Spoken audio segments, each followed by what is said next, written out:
this computer. All right, here we go.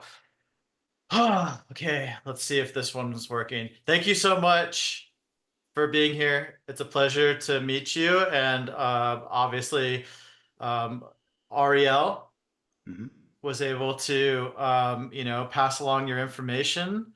And I've been able to meet, such wonderful people within her circle. And Awesome. obviously, she already said amazing things about you.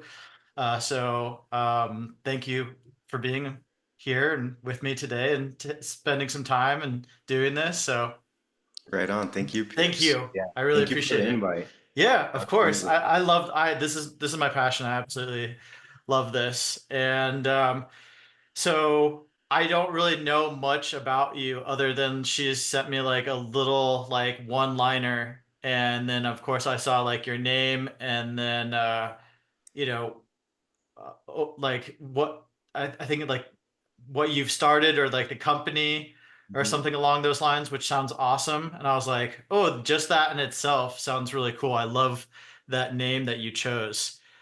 Right on. So Right on. let's jump into it and please introduce yourself and a little bit about what you do, and we'll kind of just go from there.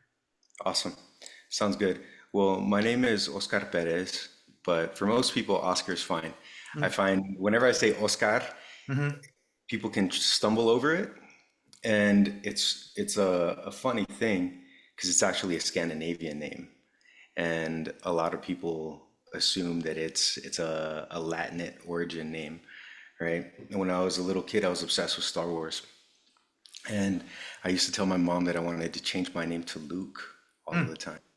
And my mom used to tell me, Luke no es nombre mexicano, Oscar, because my family's Mexican, right? Yeah. And as I grew, I realized Oscar actually is also not Mexicano.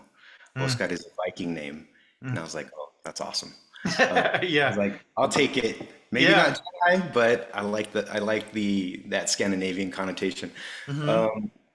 But so, okay, I am first and foremost, I'm born and raised in the Chihuahuan Desert. I'm from El Paso, Texas, and Ciudad Juarez, Chihuahua. And my family has been in this area that we can track back, like collectively, at least for the last 400 years on the European side. On the indigenous side, my mother's family, my mother's lineage is Inde or Apache from the areas of northern Chihuahua in Mexico and southwestern New Mexico, where I live now. But they stretched into Arizona as well.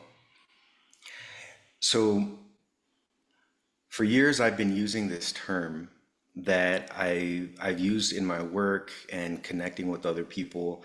And it's actually the foundation for my first book, which I launched or I released back in the winter solstice, this past winter solstice. Every generation of every family has one person that is born carrying an unequal amount of the ancestral grief and the untended wounding of the family. I've spent my whole life studying what this is and how this happens because I'm that person in my family. When I was really, really young, I started like demonstrating this interest in spiritual traditions and in healing traditions. And I was really precocious as far as that goes as a kid. When I was 10 years old, I was walking around carrying books on Taoism and shamanism, and they were like the things that really spoke to me and drove my life, right? But a big part of it was trying to figure out over the years, was trying to figure out why I felt things as strongly as I did when other people around me didn't seem to. I come from a home and an environment where there are many devastating impacts of ancestral trauma and unprocessed ancestral grief. And it's the thing that has driven me throughout my life has been to figure out where that comes from and and then to help other people also. First and foremost, it is that recognition of what I call grief bearers. So, grief bearers are that one person per generation that is born carrying an unequal amount of the wounding of the lineage. And in our culture, in our society, there's no understanding for this. Like, we're turning a corner right now, and it's a really interesting time because, 10 years ago, grief wasn't the popular term it is now, right? Much less 20, 30, 40 years ago. People didn't speak about these things. They didn't speak about mental health the way that they do now. They most definitely didn't speak about spirituality the way that they do now. And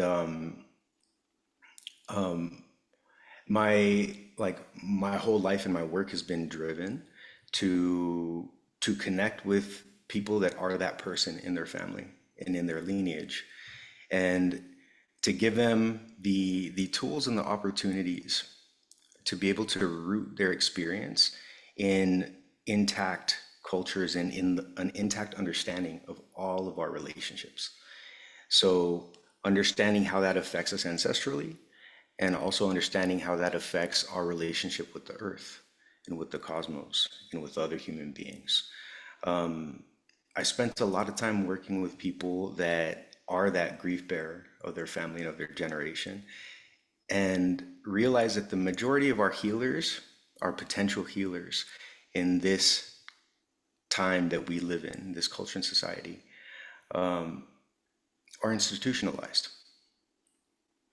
I've done a lot of work with people in addiction recovery. I've done a lot of work with community-based organizations on things like domestic violence prevention, substance abuse prevention, rape prevention. And one of the things that arises over and over and over again working with people in these communities is that those that have this deeper inherent sensitivity get pushed to the margins. And they get pushed to the margins really, really young. And they internalize this kind of rejection that they experience from the outside world. And it starts to become this self-devouring thing within them. So we grow up being the black sheep. We grow up being those that reject the world that hurts us, which in turn rejects us for, I think in some cases, being able to actually witness and point at what's going on beneath the surface, which is incredibly uncomfortable. Or for being the ones that absorb and take on all of the unseemly projections of everybody else. So my life has concurrently been like driven, woven by my own process, starting with being incredibly self-destructive in the first half of my life. The funny thing was having this really strong pull towards indigenous spirituality and towards earth-based spirituality, and psychology simultaneously, but having this emotional life that was just full of turmoil, self-inflicted and self-induced turmoil. And I had an experience in my early 20s that woke me up essentially and had me turn around and look at where it all came from and where this identity that I had built up for myself came from, and start to see these ancestral roots, right, in these patterns that happen generation after generation after generation on both sides of my family line. And when I had that experience that woke me up, it really it pushed me into the work that I do now.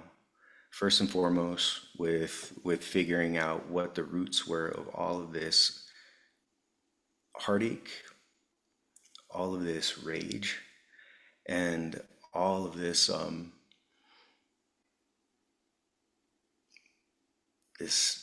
isolation that I had felt my whole life.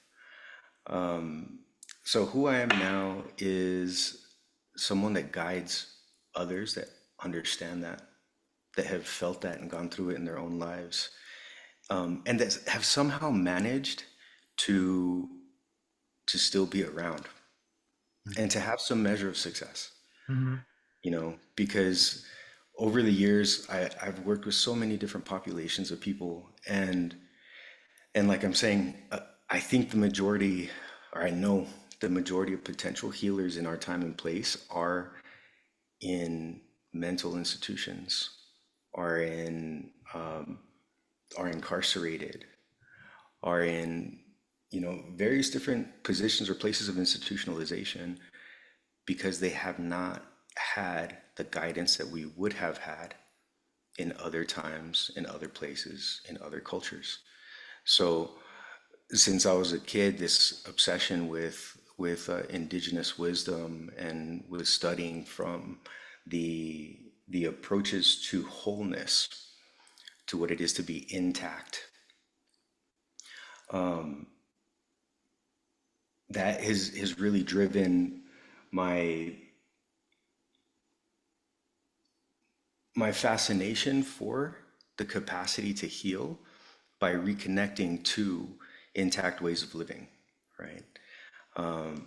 It's funny, in Ariel's interview, she used that word intact. Ariel has been studying with me and with Tending the Fires for years, and she mentioned, that she had a teacher that uses that word often, and I'm the person that uses that word often Mm. because I'm always thinking about what does that mean?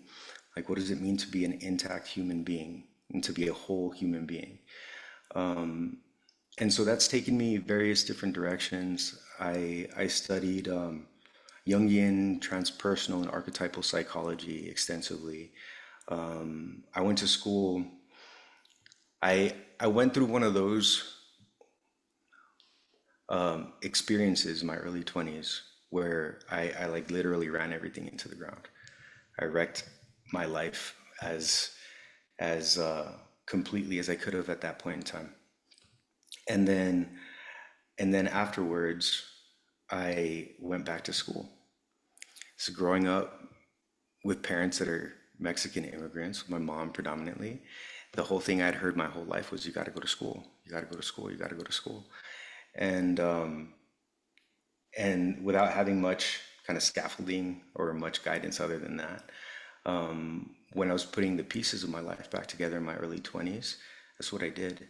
And I did really well academically. And I ended up getting a fully funded doctorate to Brown University. And so I went to Brown for my PhD. And the whole time I was there, I was studying these different areas of psychology and how these different areas of psychology essentially spoke to what I had seen in different animist and shamanic cultures, shamanic traditions.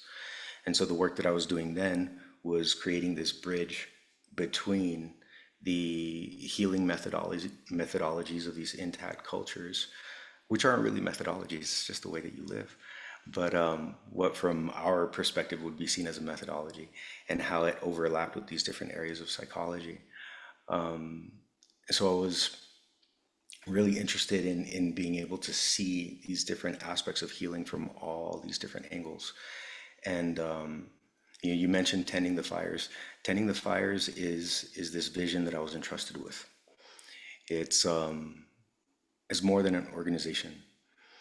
It's something that came to me while I was going to school on the East Coast, and was really strongly connected with these experiences that I had had growing up and that I had seen so many other people around me having, right? Which which is that when you don't have a community in place that actually understands what trauma does at an individual level, and then how it grows as it moves from generation to generation, when you don't have that, the people that feel those things so acutely tend to try to drown it in ways that actually increase this intensity in them. That yeah, the most obvious example is alcohol, right? What happens when you pour alcohol on a fire? Well, it gets out of control. What happens when you pour it on a fire that is already out of control? You know, it burns up everything around it.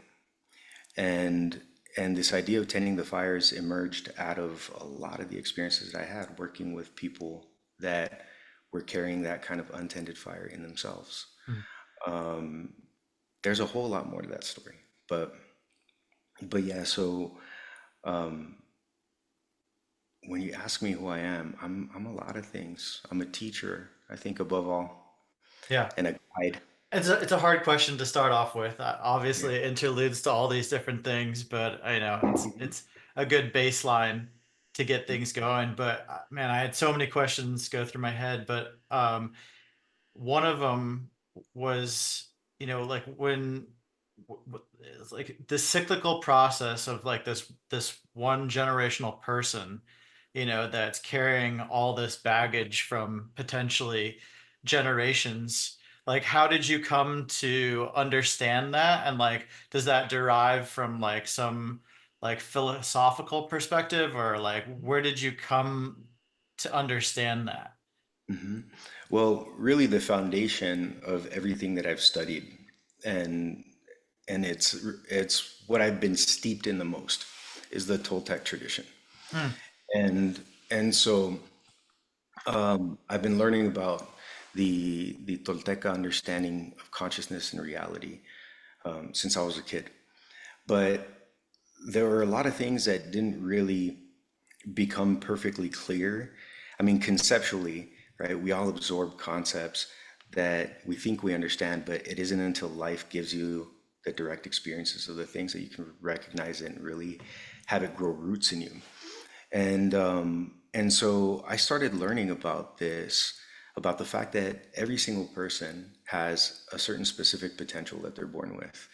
And the Tolteca understanding of this is incredibly intricate and meticulous. And in learning about that, well, I started being able to see and track and follow what different people's potentials are in themselves and in their lives. And then years and years later, I had a Mayan teacher actually that brought this up.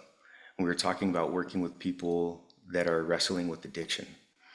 And he started talking about that. He said, "Yeah, well, there's this thing that happens when people are not properly grieved.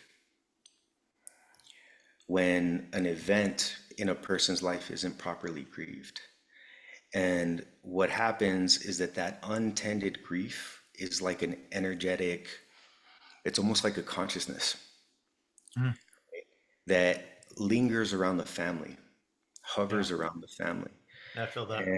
And on the social side, we can understand that because a person that has gone through a traumatic experience that they can't process is going to change the way that they behave towards others, right? So socially, externally, it's going to influence the way that they show up,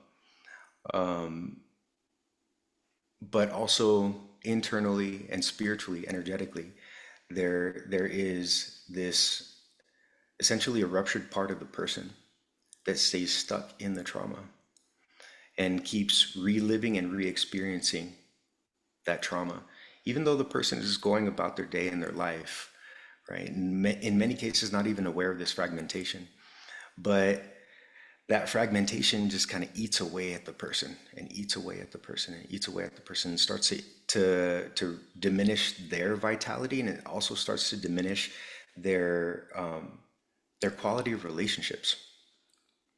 So when that person dies, if that energetic component hasn't been processed or hasn't been integrated and healed, the idea is that it latches on to the most emotionally and energetically sensitive person in the following generation. And so that person has to go through life not only experiencing their own stuff, which is largely influenced by this other thing that they're carrying, Hmm. but they have to carry on that untended wound, which tends to guide that person into pretty destructive ways of living as well. And then that person's relationships get wounded or broken or shattered. And then when that person dies, that's not processed either. So it gets compounded, Hmm.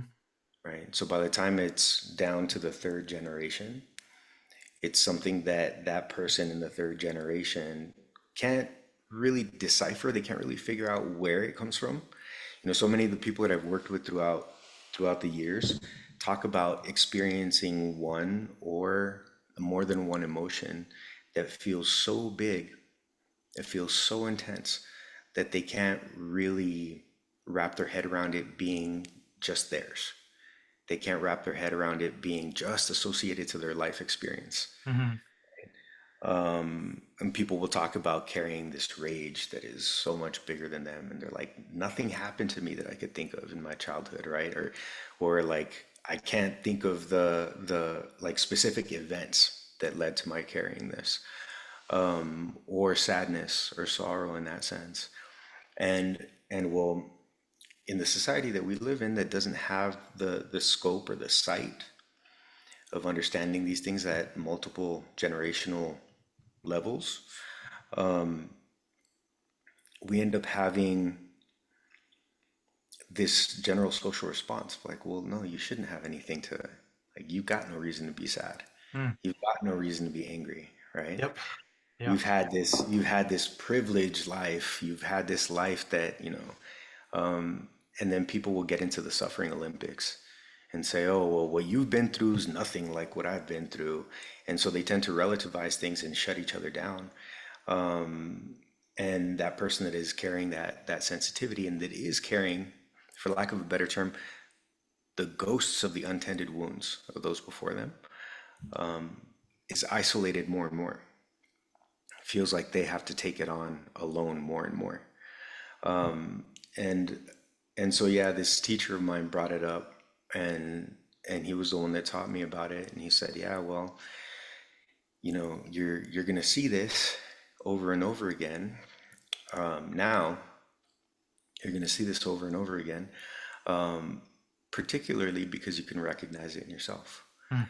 And so there wasn't a term at that point, right, to point to it. And throughout the years, working with people on processing grief, metabolizing grief, ancestral grief, that term grief bearer came to me, right? And so yeah, it's been really interesting actually seeing or hearing people's responses to being introduced to that concept. So I used it for years working in rehab centers and working with people that were literally like fresh in off the street, that had run their lives like into the ground and were in the worst possible situations.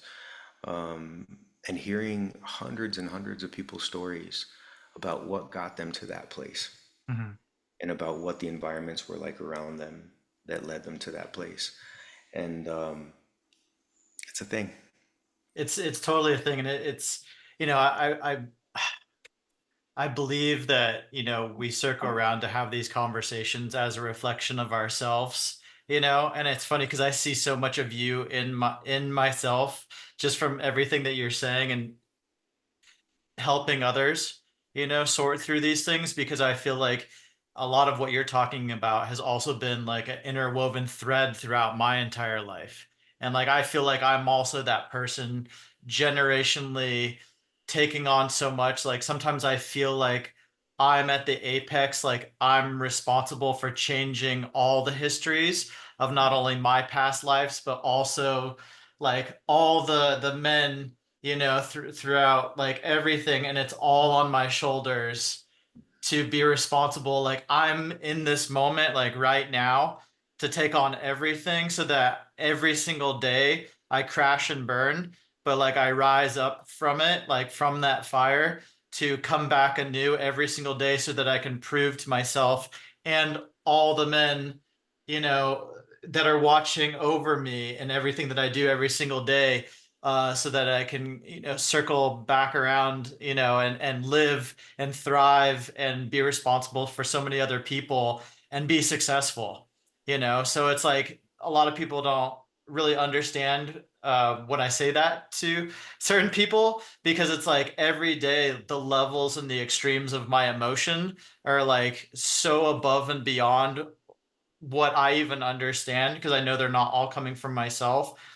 And a lot of what you're saying with like the psychological aspects of like what we do internally to ourselves by saying, like, oh, like you haven't had enough misery in your life to grieve on that level. You know what I mean? There's like all the different, chatter inside the head that says like, oh, like you shouldn't be feeling this way. And, but I've been able to come to terms with a lot of it and understand like my ancestral plane of not only my past experiences and different lives, but also generationally all the hurt and the abuse of even just like the people within the past 100 years on the men's side of my family, of both my father's and my mother's, were like horrific.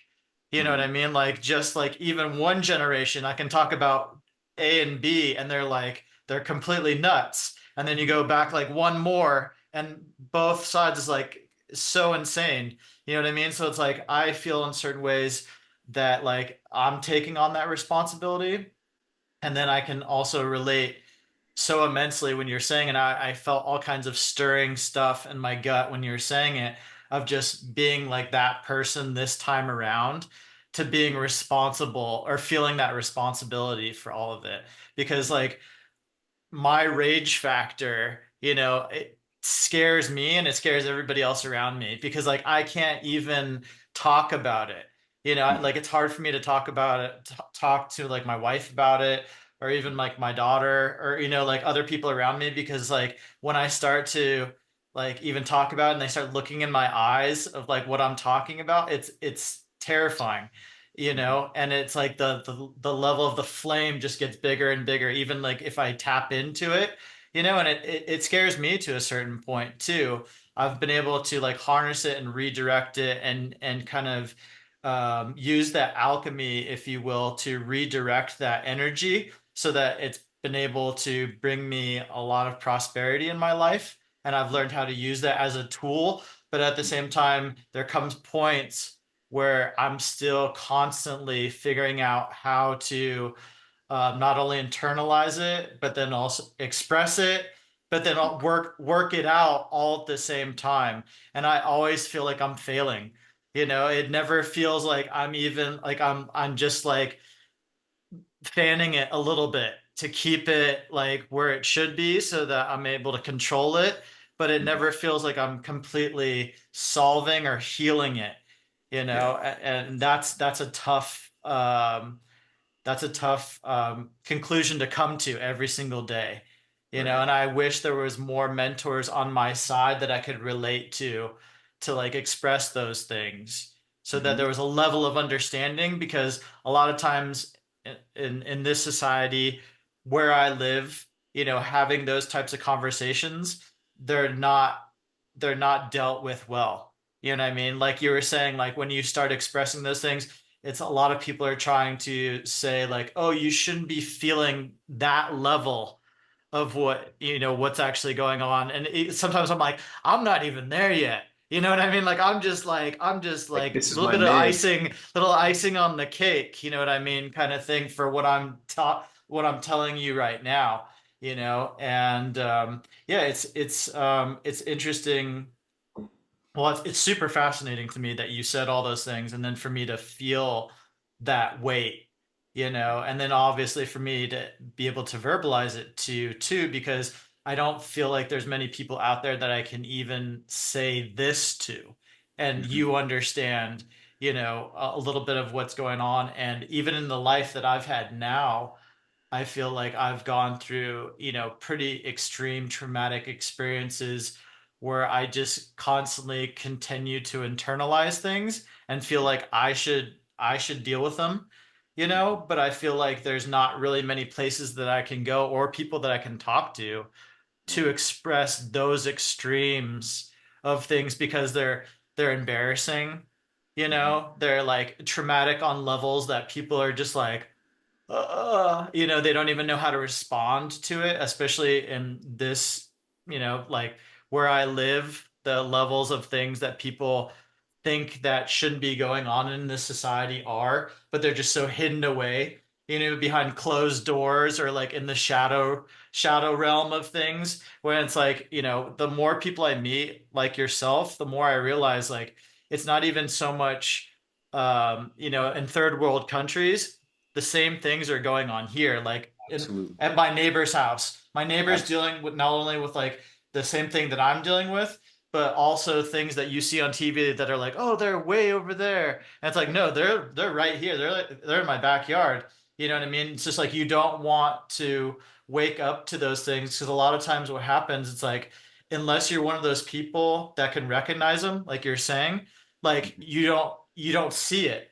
You know what I mean? Like I've always come to understand that like when you believe in something like 100%, you start to see it in front of you. You realize, oh my God, it's everywhere.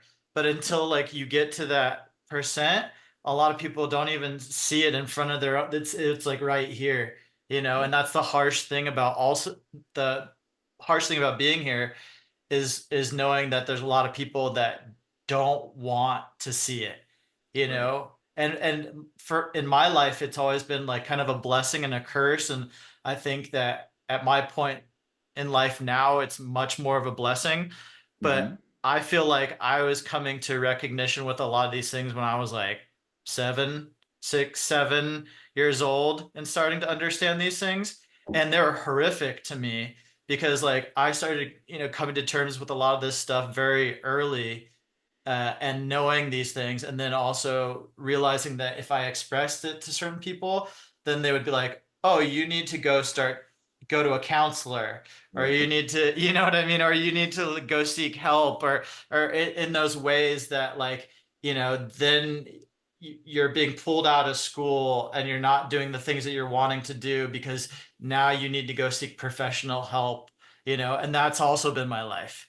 You know what Because I you're not mean? normal. Yes. Yeah, because like, like people are wary about like what you're thinking for me seeing, Yeah. like I would physically see stuff too from a very early age.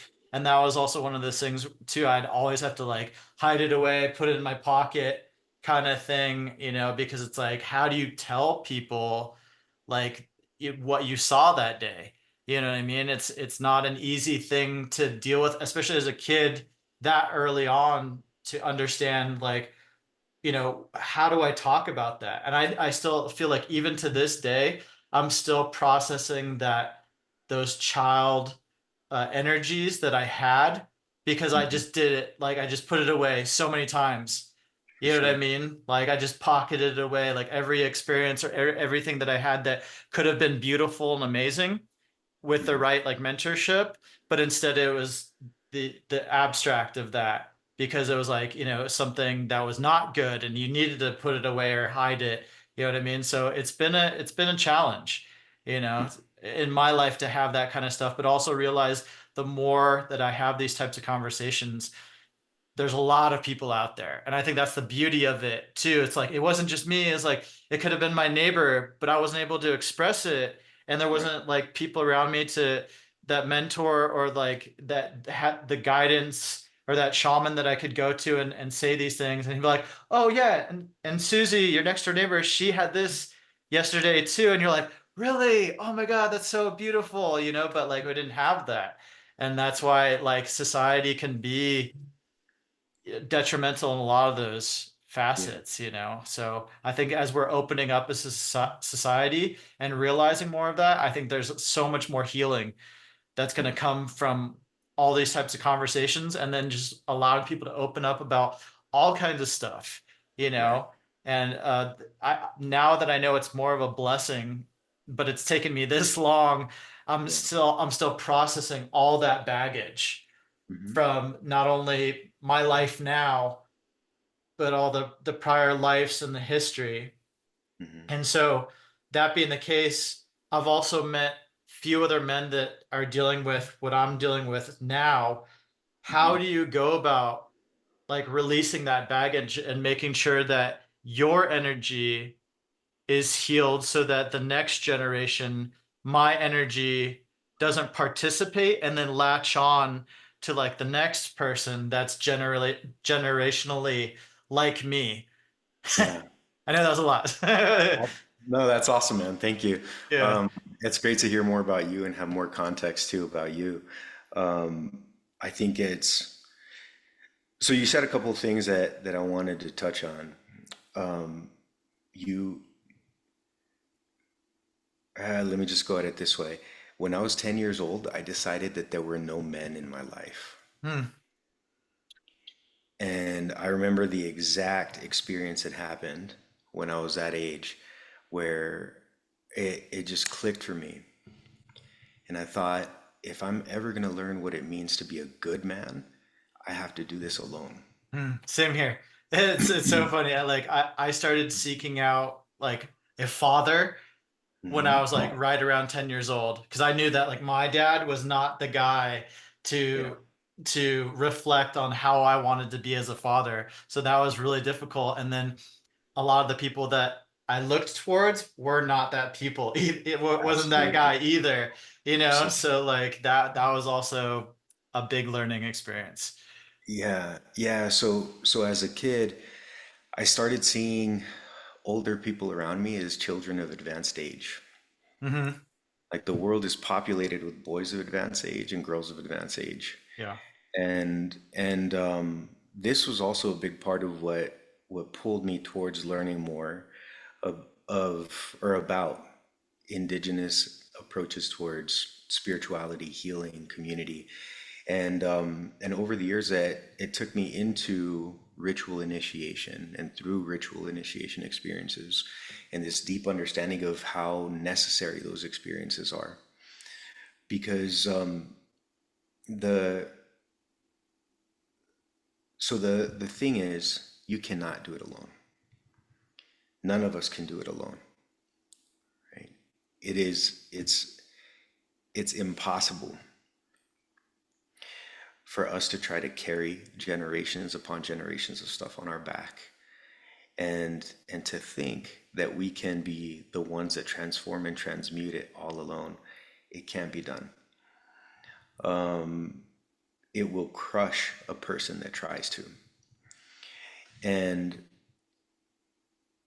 the the thing is that we live in a culture and in a time where everything tells us we have to do everything alone, especially as men, right? Hmm. We're supposed to carry all of this weight on our own, and we're supposed to pretend like we're not carrying it. We're supposed to pretend like we know what is going on and we know what we're supposed to do, even when we feel lost, even when we feel crushed, even when we feel devastated, right? Or afraid. Like, God forbid, God's forbid in this culture that a person, just an everyday guy, admit to somebody that he feels afraid or uncertain or lost, right?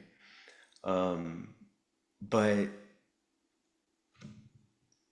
the reason that tending the fires came to me as this community to build was because I realized, right, years and years and years of traveling to different places and studying with different healers and with different shamans and and over again seeing that without an intact understanding or an intact way of living that honors all of our relationships, the healing doesn't happen. Which means extending that sense of relationship beyond just human relationships, right? It's called tending the fires and not ending the fires, Hmm. right? Because tending is an active thing. It's not something that is moving towards an ending. It is something that you are doing in the present while you're sitting there with the fire, right? And in many different traditions, there was the Tolteca and the Nahua of Mexico among them. There was but also like the Lakota and like various different people or peoples from up here, from North America, or Turtle Island. There was a tradition where there's a central fire for the village. And whenever anybody needed fire for their home, they would go and they would get a coal, or they would get a torch or a flame from that central fire, and they would take it home and they would use it to light their own hearth. And it was an incredible responsibility for those that were taking care of that central fire, because that central fire meant the heart and the survival of the people, the continuation of life for the people. But it never just fell to one individual, right? And those that went and lit their own hearth fires from that central fire had a responsibility to go back and feed into that hearth fire.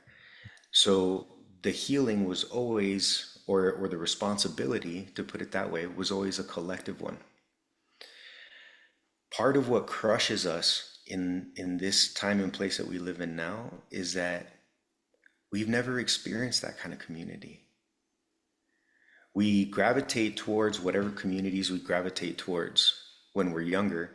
And generally, we do seek out communities or groups of people that are a reflection on some level of the environment we grew up in. Whether it's by seeking out people that we think completely rejects everything that we grew up in, or seeking out people that play out the exact same patterns of the stuff that we grew up in. And so many of us get wounded over and over and over again, seeking community in the wrong places, because it's our wounds guiding us back into the same kinds of wounding experiences, right? Mhm. What I think like the big challenge or the big task of our time is right now is doing the work of piecing together more of a sense of what an intact community could be, right? With other people, like you're saying, that have had these kinds of experiences, with other people that get it. So tending the fires. So when I was a kid, I had two really big obsessions: shamans and ninjas. They were like my big thing, right? Martial arts and learning about the spirit world. There, back in the day, there was a company that was called Time Life. I don't know if you remember this. Time Life books, where like you could order a series of books and they would send you a book every month. And if you wanted to keep it, you paid for it. But if you didn't want it, you would just send it back and they wouldn't charge you. Well, when I was a kid and I started like really having this fascination for indigenous cultures, specifically, I didn't really get to connect with my mom's side of the family until I was 10. And that's when I started hearing all of these stories about my Apache grandmother. And like that sparked this whole thing, right? So back then, my mom, wanting to like encourage that interest, started ordering those books for me. And the only one that I kept is one called The Spirit World. Mm. And as a little kid, I would walk around everywhere carrying this book, The Spirit World, and carrying another book. It's called The Tao of Jeet Kune Do by Bruce Lee. And my whole life has been driven really by this mutual fascination between martial arts and spirituality, and these aspects, specifically shamanic aspects of spirituality. Well, I was very, very dedicated to martial arts for a good part of my life. But I had seen a lot of violence growing up, so I wasn't interested in like tournament martial arts. As I grew, I I dove into in like increasingly intense aspects of martial arts. And while I was going to graduate school on the East Coast, I was teaching something that's called Jeet Kune Do concepts, CQC, close quarter combat, and Filipino and Indonesian martial arts. And something else is called progressive fighting systems. And like all of the stuff that I was teaching, I loved it. I was obsessed with this stuff. And it's the kind of stuff that's taught to different governmental organizations. It includes elements of what people see in like MMA and like things like that, but a lot of it is more directly violent in just like street situations or combative situations. And I love this stuff. Mm-hmm. I loved it. I grew up with this obsession of wanting to learn how to protect myself and how to protect the people that I cared about. And and it drove me for a long, long time in my life. And so I was simultaneously doing all of this street fighting stuff and then going to school. And I started getting asked to teach with my instructor. He started inviting me to go and teach these seminars that he would teach to law enforcement organizations and to different martial arts schools up and down the East Coast. And for a while I thought like this is the direction that I'm going to go. Like this is what I want to do. Just travel all over the world and just teach combative arts. And at the time there was a lot of chaos in my life. A lot. That fire in me was completely out of control. And what I was doing through combative arts was just feeding it, was making it grow. What is intense for most people is the midline for me. And I've been like that my whole life, right? When I was in my early 20s, I was introduced to capoeira, to this Brazilian art. And you know, some people would find something like that and they'd be like, cool, I'm gonna go to the gym and I'm gonna do the thing. I was like, no, I'm gonna teach myself Portuguese. I'm gonna go to Brazil and I wanna go train in the streets in Rio de Mm-hmm. Janeiro, right? Mm-hmm. When I followed and I did it. When I've gone into like my whole life as it relates to ceremony, and to that whole spiritual aspect of my life, it's it has driven everything that I've done, and I always go farther than the majority of people do with things. The intensity of what I have always felt, or what's always like been there in me, has pushed me over and over again to do more than what I see, than what most other people do, to the point where a lot of people around me are like, Oscar, dude, you're fucking crazy. Like, why are you so intense? Why do you have to do stuff that way? It's always been there. Mm-hmm. Well, when I was doing all this martial arts stuff, I started realizing that all of the people that were really successful, that were like training contractors and doing all this other stuff around me, that like on a physical level were incredibly adept at what they did, right? Were phenomenal. Like the minute they started teaching the stuff that they taught, all of them could barely hold their lives together outside of that context. A lot of them were wrestling with opiate addictions. A lot of them were wrestling with alcoholism. Mm-hmm. A lot of them were unknowingly wrestling with trying to manage the same fire that they were feeding over and over and over again in their life, by numbing themselves through different substances, which again just added to the fire. Mm-hmm. And there came a point where I had to look at all of it and I thought, well, why is this so out of control?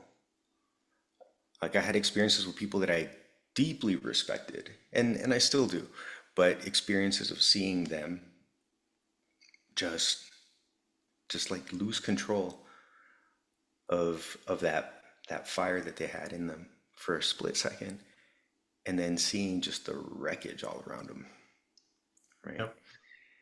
And I hit a point where I was like, well, I know I'm just cultivating this fire in me, and I know what it is feeding into that rage that I've always felt and getting intoxicated with it, right?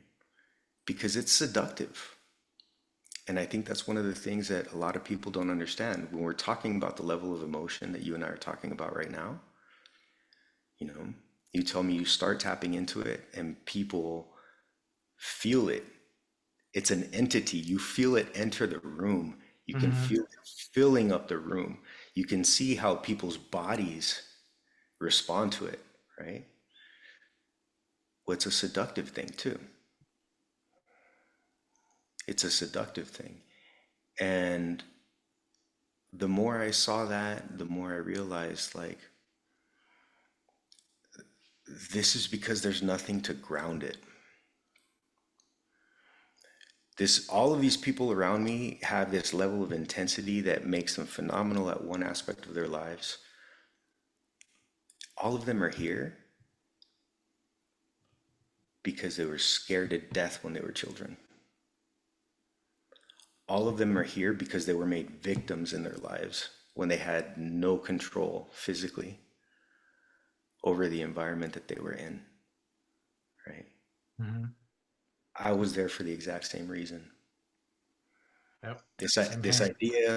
idea that I had that like I'm gonna learn how to protect myself and everybody else around me at all possible costs, right? Drove me to being really, really good at at the expression of violence and the understanding of violence,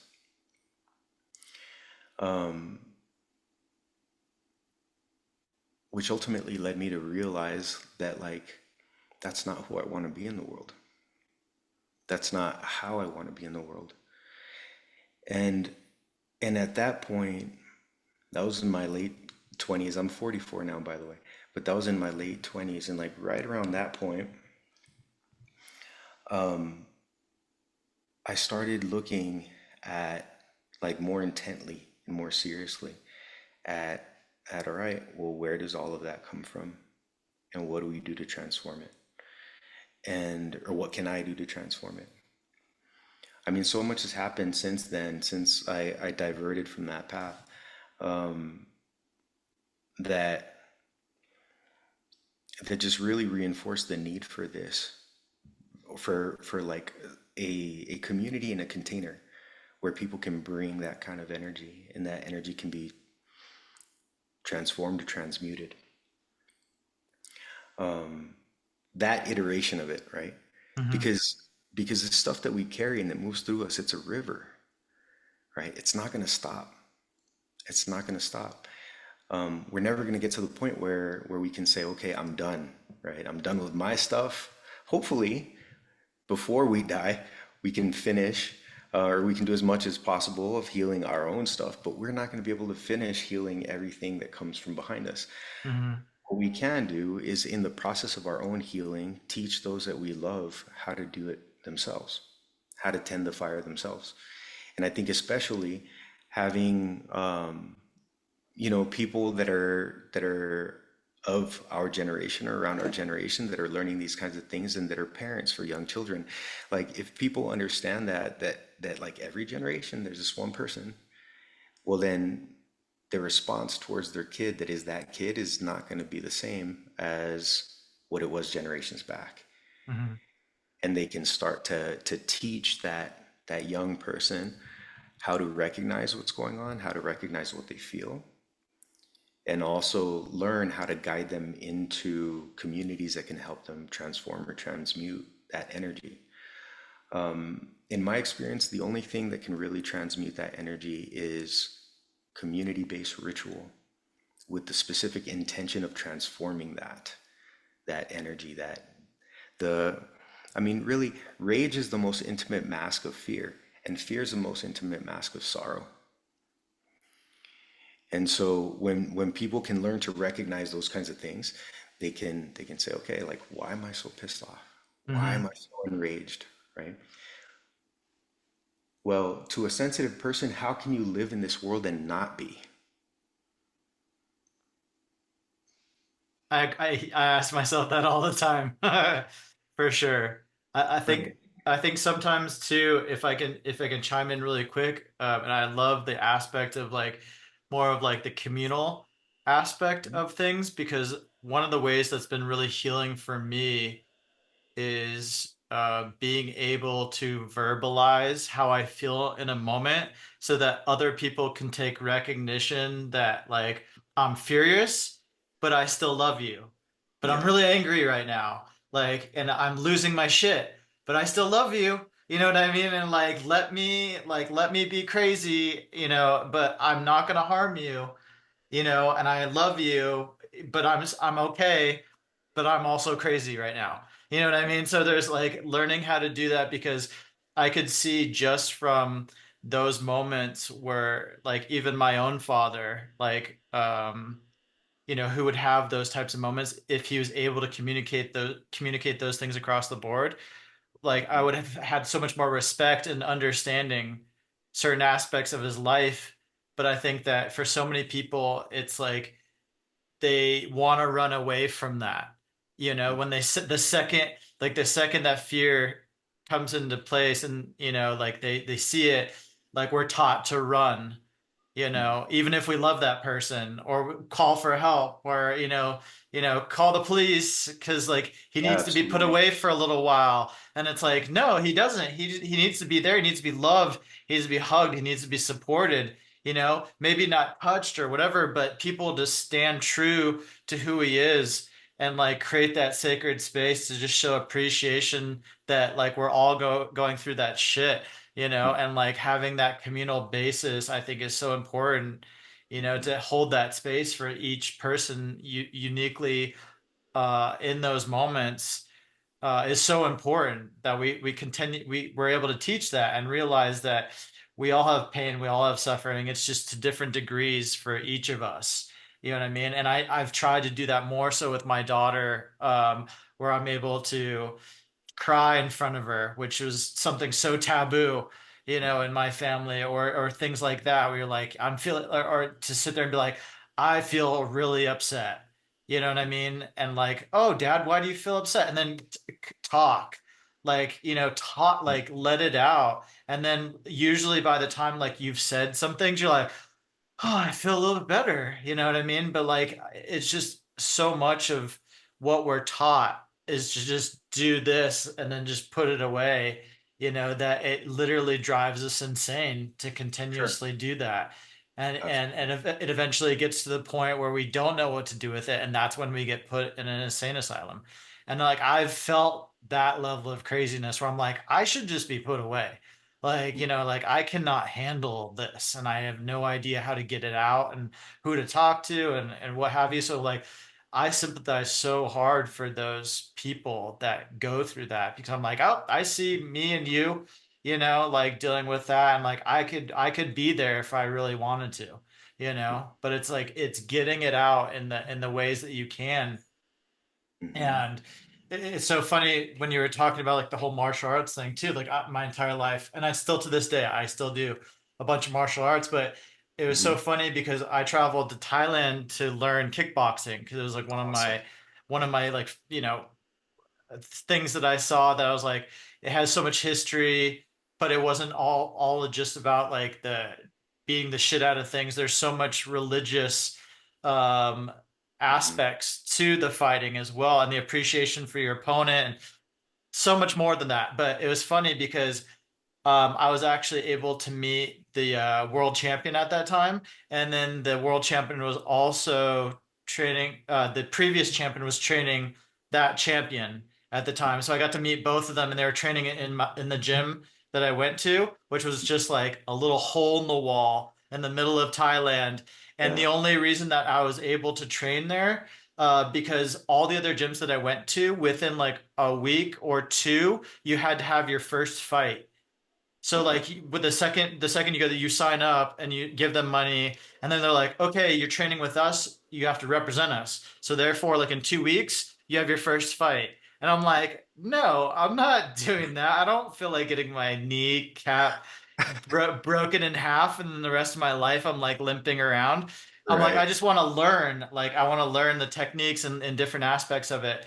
But it was so funny because these guys, or at least one of the champions at the time, probably like 115 pounds, like 2% body fat, just like, but the rage that you felt from this guy, and literally I would watch him come in, and here's what he would do. They'd have these sandbags that were probably like almost 200 pounds, like sand, right? Mhm. And they would kick these things to build up the cartilage on their legs, and he'd kick it for like 15 minutes nonstop. Kick, kick, kick, kick, kick. And then they'd stop. He'd smoke like a pack of cigarettes, have like 5 shots of whiskey, and then go to the next leg. And you could see him pouring sweat, sitting there, like going through cigarettes, taking shots, and then be like, ah, and then going to the next leg, and you're just like, holy shit. Like the stuff going, like, whatever you want to call it, the gusto going through this guy was just like palpable. You could feel it from the other side of the room, and you could tell it was coming from way more than him, and it was just like his upbringing or his history or whatever, but it was just like, how do you do that? You know what I mean? Even for me, I was like, I got some rage, but buddy, like, you're just like, that's intense to Yeah. just wake up and do that. And I saw that like maybe 5 different times of hours on end. Mhm. And we're talking like pain. Like I kicked this bag a couple times, and like the pain that you would have to feel to do that for that amount of time. Because it all settles to the bottom. Oh, It's it's like a it rock. is excruciating. You know Yeah, what I mean? I Like do. to do that, and then you have to drink to Mhm. feel that also, because it's so much the intensity that goes into it. But that story reminds me of like a reflection of like, fanning the fire of Mhm. like, building it up to be able to do something like that, and then to be on that level also. And I think it's just like to me it was like that's my like core pull of whatever. Like I can see myself, like I could dig that out of myself if I really wanted to, but to have to like keep that burning like Mhm. all the time, would be just like at a certain point it would burn out. There's no way you can like harness that level and that intensity every single day.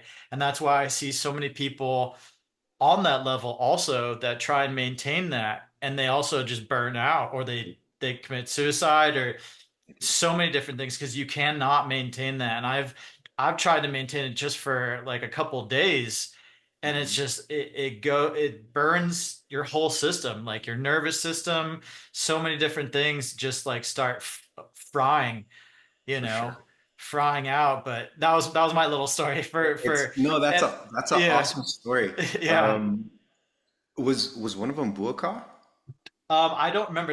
I was Okay, like okay. freaking 22 years old when I went there and did this, Yeah, but I could probably look it up and see who it was at that time. But it cool. was incredible because the champion at that time, one of the guys was like 6'2" and probably like Wow. 200 pounds, like huge Yeah, Thai fighter. And then the newest champion was like this little guy, so it was like two different contrasts of like fighters. But man, like the intensity and what their training regimen of what they went through every single day, it blew my mind. On the yeah, spectrum of things too, because it's like, how can you do both of those things and still be like the highest performing athlete?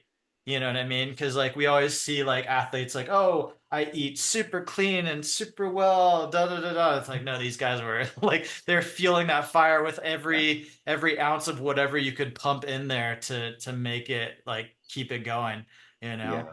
So Absolutely. I think it's interesting too. So we in the US, we really live in this kind of limited, boring, dry hump idea of reality. hmm, You don't see that in other cultures in the same way. We're obsessed with the idea of rational materialism, right?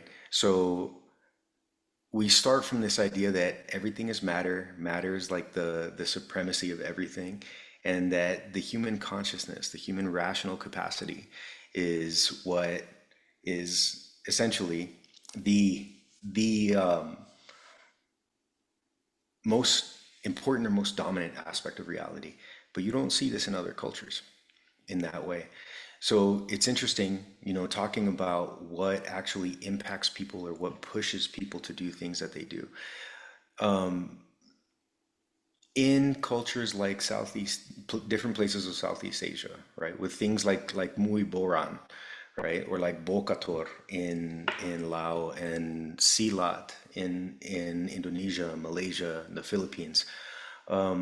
These arts have a very strong animist side to them.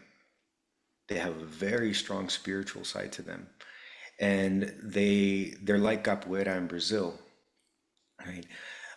They're based in these traditions that know that there are these unseen forces in the Mhm. world, these unseen archetypal forces, if we want to use that term, archetype, and the people that become the most powerful expressions of the art are literally channeling the spirit through themselves when they do these kinds of things. I mean, you Mhm. see this a lot in Indonesia, right? And in again, I haven't been to the Philippines, but I've heard in the Philippines as well.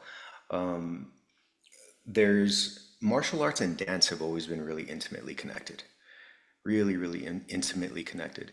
Because like martial arts, right? The laws, they're the arts of Mars, and then dance is a Venusian art, an art of Venus. So we have these polarities that have to come together, right? It's their nature, their essence. And when I started like working through all this stuff with martial arts myself, what I really had to do is lean into those Venusian arts, was like to learn, okay, what is life affirming? What is beauty creating? What is beauty inducing in the world, right?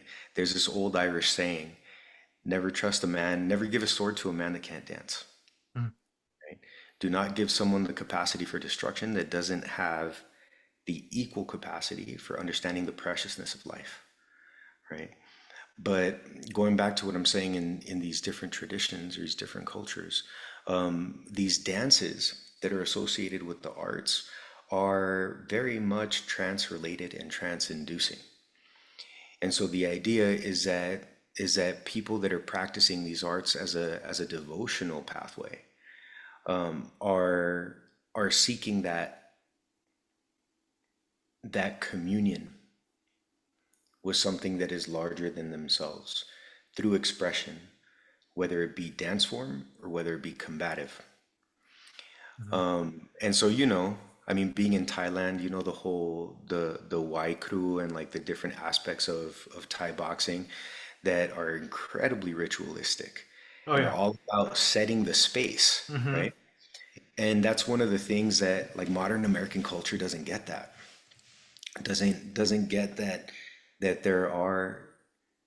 that there's a whole ecology of unseen forces all around us all the time that actively influences us, influences our thoughts, influences our behaviors, especially influences collective actions.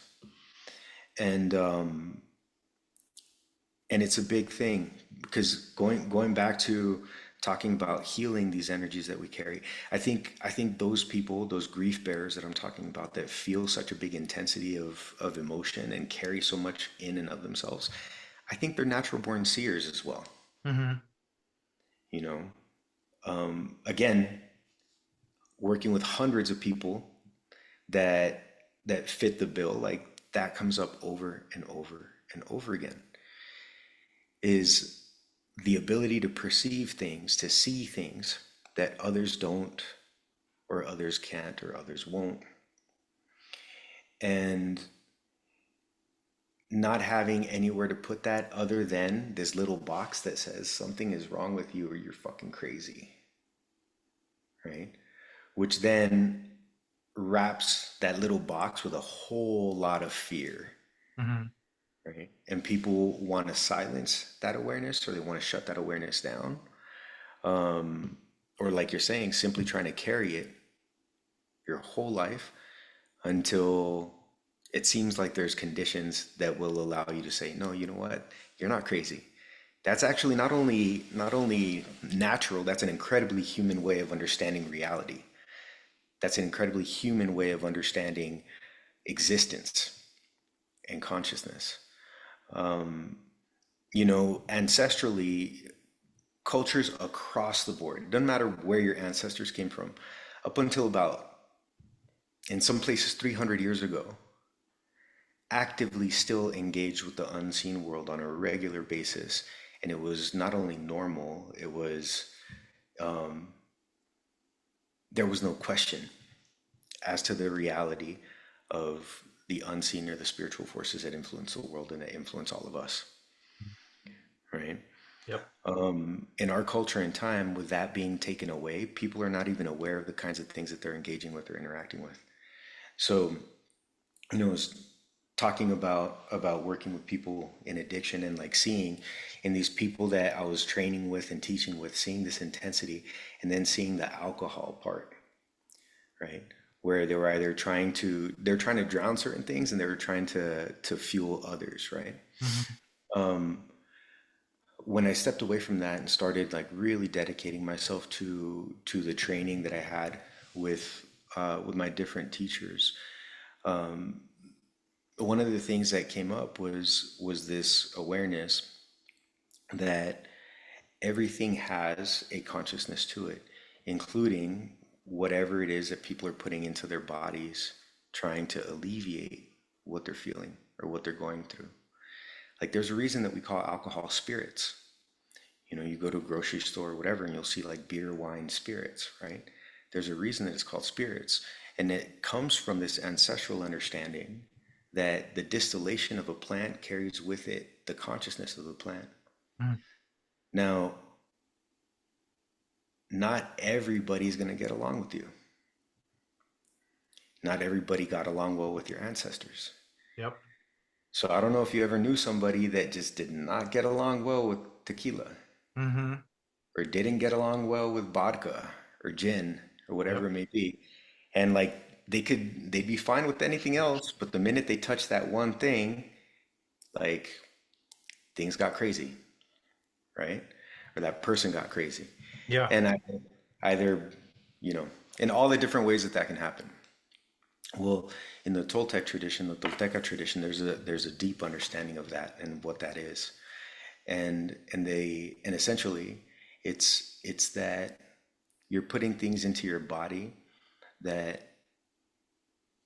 the relationship was not maintained between your ancestors and between those plants and the place that those plants come from.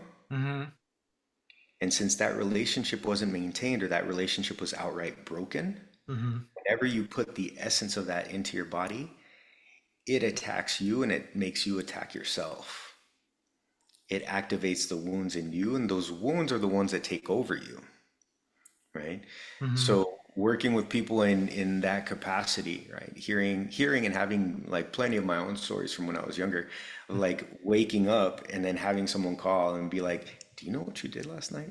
And being like, "Wait, what? No, no way." Like, "Oh, you were fighting this person, you started fighting that other person, you chucked this off the balcony, you did this and you did that and you did all these other things." And people being like, "Holy shit, like there's no way I would have ever done like acted that crazy, right?"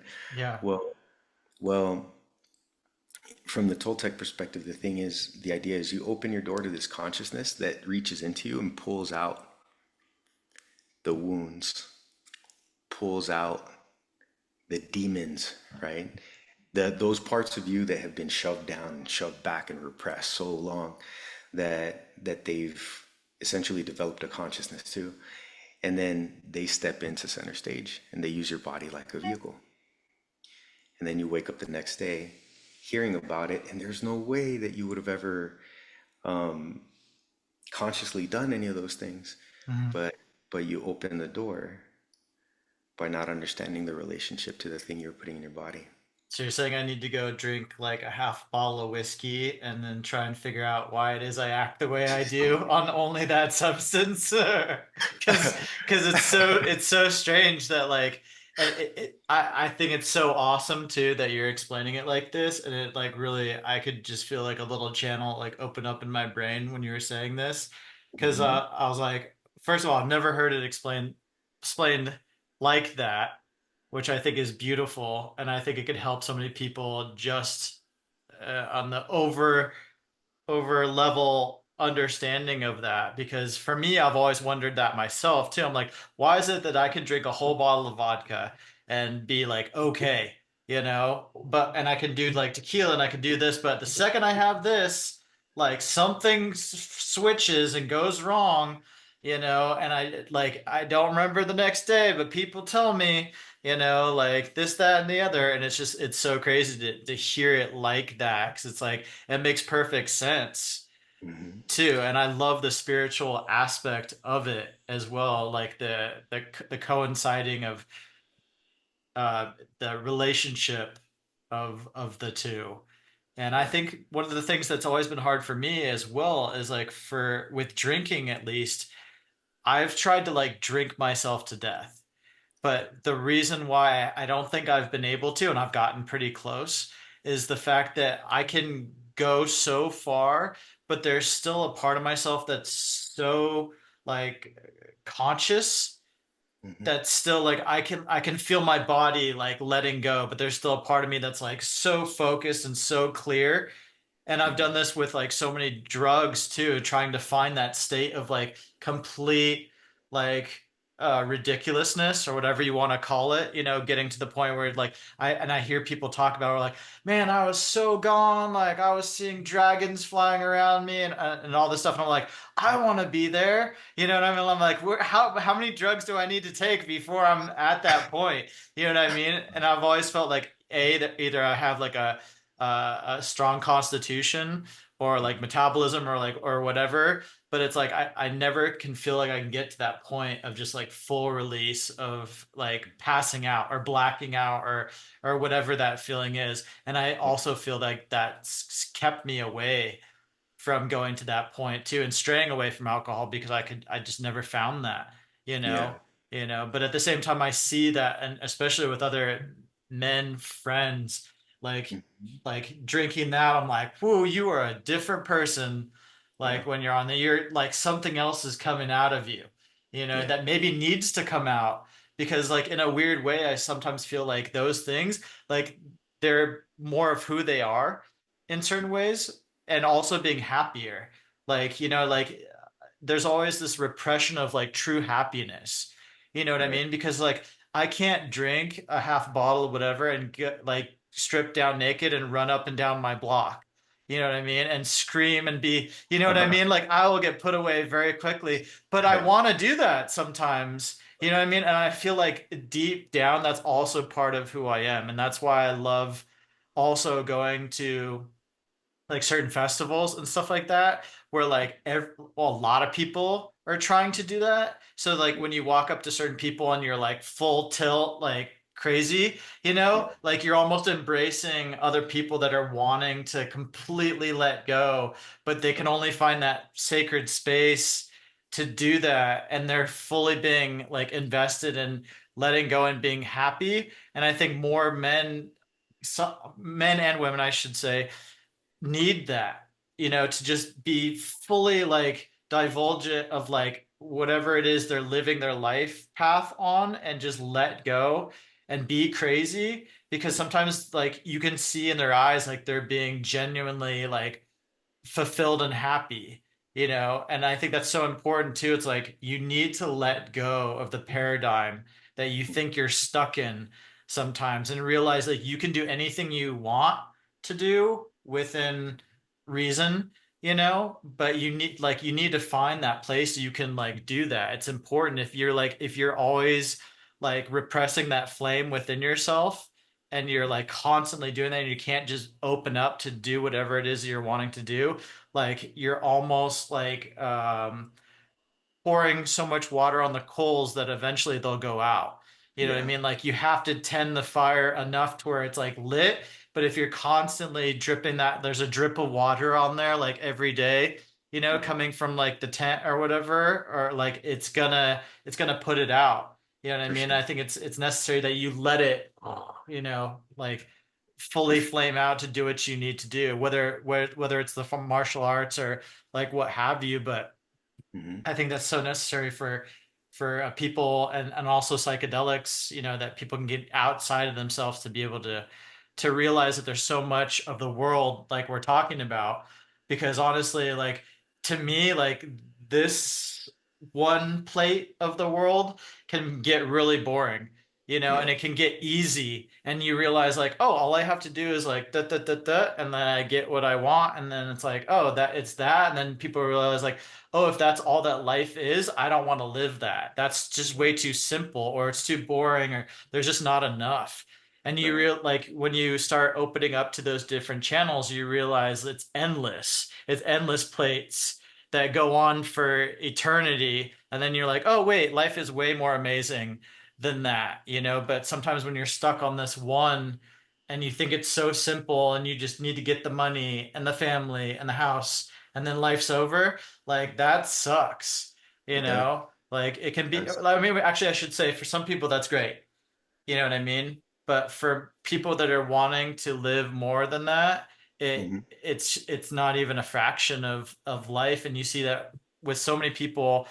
I have a weird curiosity. I like reading deathbed notes, Hmm. because I like seeing what people have to say in their last moments of life. And I've Hmm. read quite a few, and a lot of them, like, are internalizing the fact that they're starting to realize that there was so much more to life at It the never very went. end, and the fact that there was, like, they were living their life on this, like, one plane, and they're starting to encompass the fact that there was so much more to it, and they wish they had participated more of those, like, different aspects of things. I don't know. That Yeah. was like a weird roundabout circle, but That was a good one, but man. I liked it. yeah, I liked yeah. it.